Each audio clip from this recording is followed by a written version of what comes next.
Pemirsa, Polda Jawa Timur menangkap Samuel Ardi Kristanto, pihak yang dilaporkan oleh Nenek Elina, korban pengusiran paksa serta perusakan rumah di Surabaya, Jawa Timur.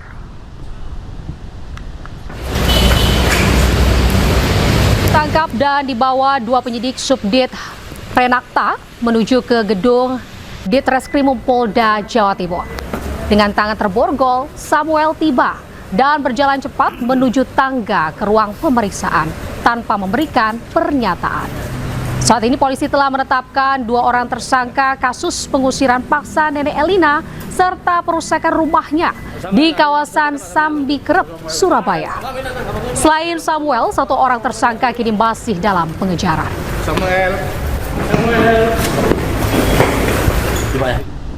Sebelumnya pemirsa, kasus viral pengusiran paksa yang dialami Nenek Elina, warga Surabaya, Jawa Timur telah naik ke tahap penyidikan. Polisi telah periksa 6 orang saksi termasuk sang Nenek Elina.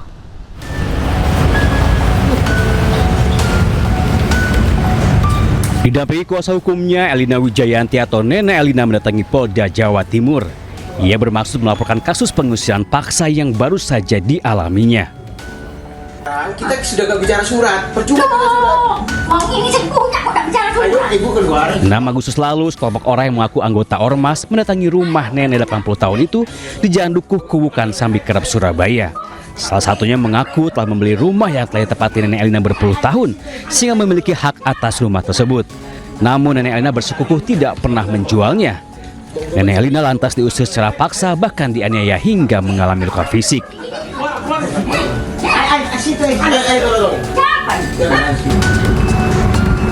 Beberapa hari kemudian, rumah Nenek Elina dihancurkan hingga rata dengan tanah.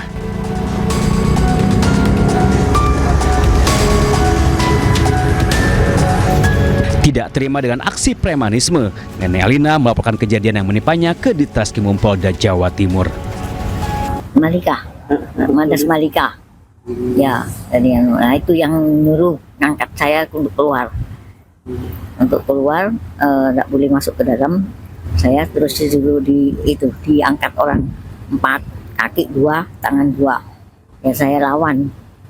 Terus itu tapi dia membawa saya sampai agak luar, terus baru diturunkan. Polisi tidak tinggal diam, 6 orang saksi telah diperiksa. Penyidik bahkan telah meningkatkan kasus ini ke tahap penyidikan. Hari ini kita melakukan pemeriksaan terhadap 6 orang saksi setelah kita naikkan penyidikan. Sebenarnya kasus ini sudah kami atensi, concern terhadap kasus ini sejak laporan polisi kami terima di tanggal 29 Oktober 2005. Kasus pengusiran Nenek Elina bahkan memantik emosi warga Surabaya. Ratusan orang bahkan pernah menggelar unjuk rasa di depan gedung Geraha di Surabaya, menuntut pemerintah membubarkan Ormas Madas. Pemkot Surabaya juga telah membentuk Satgas Anti Preman dengan melibatkan TNI, Polri, serta perwakilan dari suku-suku yang tinggal di wilayah kota Surabaya. Dari Surabaya, Jawa Timur, Hari Tambayong, iNews melaporkan. Kita ke informasi selanjutnya pemirsa, polisi temukan satu jasad perempuan korban tenggelam dari KM Putri Sakinah yang terjadi di Labuan Bajo, NTT. Jasad yang ditemukan adalah Putri, pelatih tim sepak bola Valencia FC, Martin Carreras, yang hingga kini masih dalam pencarian.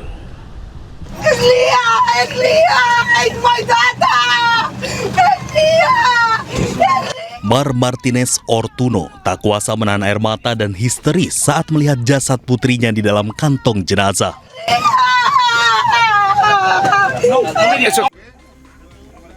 Hatinya hancur melihat putrinya meninggal dunia, sementara suaminya yang juga pelatih tim sepak bola putri Valencia FC, Martin Carreras Fernando, belum ditemukan.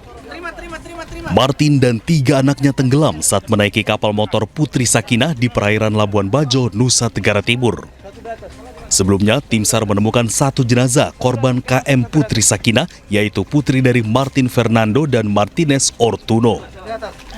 Begitu melaksanakan pencarian, tim terima informasi pada pukul 06.05 bahwa satu body bag, satu korban jenazah ditemukan kurang lebih 1 nautical mile dari lokasi titik duga kapal itu mengalami karam atau tenggelam.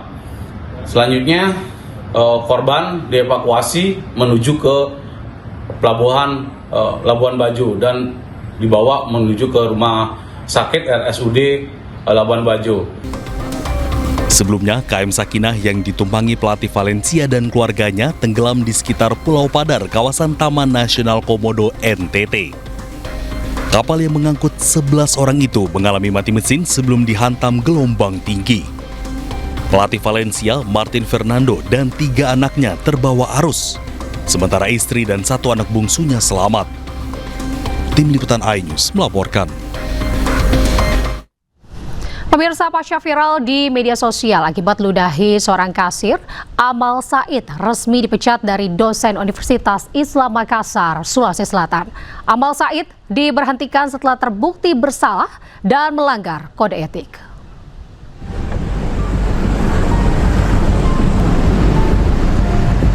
Pihak Universitas Islam Makassar resmi memberhentikan Amal Said setelah aksinya viral di media sosial saat meludahi seorang kasir di salah satu toko swalayan di Jalan Perintis Kemerdekaan Kota Makassar, Sulawesi Selatan. Amal Said, dosen Fakultas Pertanian, terbukti bersalah usai menjalani sidang Komisi Disiplin dan Etik Internal di Universitas Islam Makassar. Tidak hanya itu, sebagai institusi pendidikan berbasis nilai keislaman dan prinsip rahmatan lil alamin, Universitas Islam Makassar tidak dapat mentoleransi perilaku yang mencederai martabat akademis serta pendidikan. UIM memberhentikan yang bersangkutan sebagai dosen UIM dan dikembalikan ke L2 Dikti wilayah 9 sebagai dosen negeri. Setelah dinyatakan berhenti sebagai dosen di Universitas Islam Makassar, pihak kampus juga memutuskan untuk mengembalikan statusnya ke Dikti wilayah 9. Sementara, korban yang tidak terima atas kejadian ini langsung melaporkan ke pihak kepolisian. Dari Makassar, Sulawesi Selatan, Yul Yusfin, iNews melaporkan. Seorang istri di Depok, Jawa Barat dianiaya suaminya karena menolak meminjamkan ponsel untuk bermain game online. Korban yang baru 3 bulan membina rumah tangga dengan pelaku pun mengalami kebutaan akibat dianiaya. Nasib malang menimpa seorang wanita pengantin baru warga Bedahan Sawangan, Kota Depok, Jawa Barat. Korban mengalami luka parah di wajah hingga menyebabkan mata kiri buta permanen setelah dianiaya menggunakan ponsel oleh suaminya. Insiden terjadi setelah korban terlibat cekcok dengan suaminya di rumah kerabat korban. Pelaku meminjam ponsel korban, namun saat korban memintanya kembali, pelaku menolaknya hingga terjadi keributan. Pelaku nekat menghantamkan ponsel ke arah wajah korban hingga mengalami luka parah pada bagian pelipis. Akibat kejadian tersebut, korban menjalani perawatan intensif di Rumah Sakit Cipto Mangunkusumo, Jakarta Pusat. Kekerasan yang dilakukan pelaku ke korban itu berupa pemukulan, terus juga kekerasan menggunakan benda tumpul berupa handphone dari si pelaku ini. Itu dipukul berkali-kali ke bagian area wajah yang paling banyak, terutama ke bagian mata sebelah kiri korban. Penyebab awal memang pelaku dan korban ini dikategorikan sepasang pasutri, pasangan suami istri yang masih muda. Kemudian dikarenakan cekcok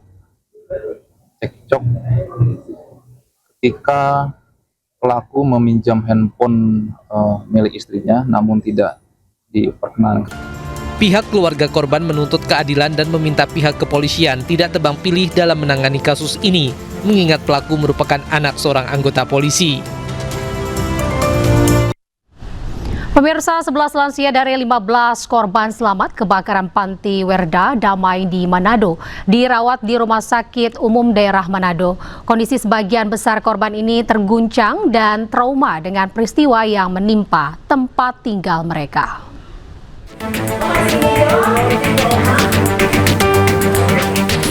Sebanyak 11 lansia korban selamat kebakaran Panti Werda Damai Ranomut kini dirawat di Rumah Sakit Umum Daerah Manado. Mayoritas para korban dalam kondisi terguncang dan trauma mengingat peristiwa yang terjadi. Salah satu korban menyebut kebakaran terjadi saat dirinya hendak tidur. Ia yang terkejut melihat asap di plafon kamarnya kemudian langsung keluar menyelamatkan diri. Kita sempat tidur, cuman belum tersono, no? gelisah kan?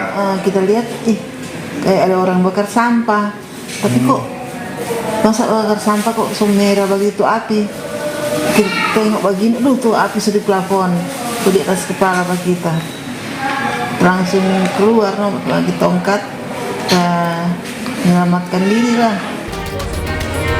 Meski demikian, secara medis ke-11 lansia ini dalam kondisi stabil. Kita masuk tadi pagi itu ada 14 pasien. Ada 2 yang pasien itu diajak keluarga untuk pulang dalam keadaan stabil dengan informasi kalau ada gangguan atau masalah pernapasan, silakan kembali lagi ke IGD di Rumah Sakit Umum Kota Manado. Ada 1 pasien dengan anemia jantung yang perlu penanganan khusus, kami rujuk ke Rumah Sakit Kando. Sementara itu, Bidang Kedokteran dan Kesehatan Polda Sulawesi Utara mendirikan pos DVI antemortem dan postmortem untuk mengidentifikasi 16 korban tewas. Mengingat 15 jenazah dari 16 korban tewas dalam kondisi hangus terbakar. Tim DVI juga akan mengambil sampel DNA keluarga untuk dicocokkan dengan korban.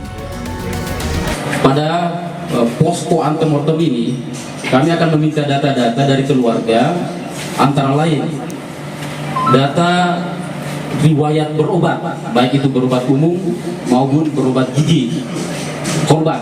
Misalnya mengetahui pernah berobat gigi di mana, ada rekam mediknya, ada riwayat berobatnya. Yang kedua, data-data yang terdapat sidik jari. Data-data yang terdapat sidik jari, apakah di KTP-nya ataupun di mana saja, ataupun di ijazah, biasanya di ijazahnya. Kami sangat membutuhkan data-data tersebut.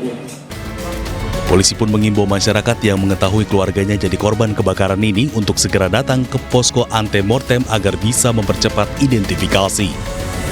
Dari Manado, Sulawesi Utara, Jeffrey Langi, iNews melaporkan.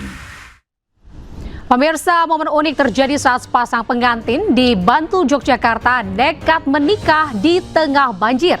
Informasi selengkapnya usai jeda, tetaplah di iNews Prime.